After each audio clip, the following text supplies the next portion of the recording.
Voilà, nous sommes à la Procure avec Antoine Arjakovski pour la parution d'un livre dans la collection Folio Essai, mais qui est un inédit. Qu'est-ce que l'orthodoxie? Tout un programme, un livre très volumineux, passionnant, foisonnant, une sorte de déconstruction, reconstruction postmoderne de la notion d'orthodoxie. Alors ce projet est un peu fou, Antoine Arjakovski. Depuis quand vous y êtes et pourquoi? C'est quoi le projet? Ben je réfléchis à effectivement la définition de l'orthodoxie depuis une bonne dizaine d'années.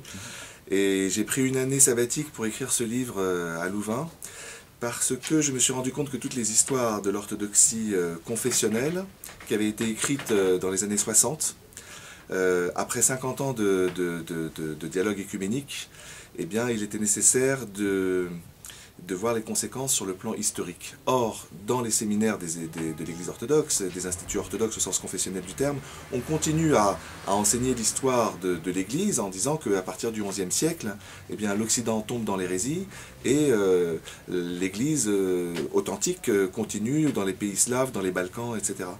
Et donc ça ne correspondait plus du tout à l'esprit écuménique du temps et au fait qu'on ait trouvé des réconciliations sur des questions épineuses comme le filioque, et même je dirais que sur la question de la place du pape dans l'Église, on se rapproche de plus en plus. Donc c'était nécessaire finalement d'adapter le récit de l'Église, mais chemin faisant, je me suis rendu compte que cette nécessaire redéfinition de l'orthodoxie, qui est une redéfinition sémantique en fait, en montrant les différents niveaux de sens de l'orthodoxie, eh bien, elle apportait un nouveau récit pour l'ensemble du christianisme. C'est-à-dire que ce livre, finalement, propose une nouvelle histoire du christianisme, y compris pour les églises en Occident, catholiques et protestantes.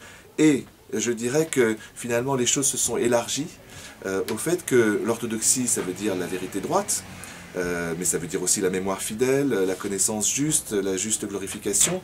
Et ça, ce sont un rapport à la vérité qui parle à la philosophie contemporaine.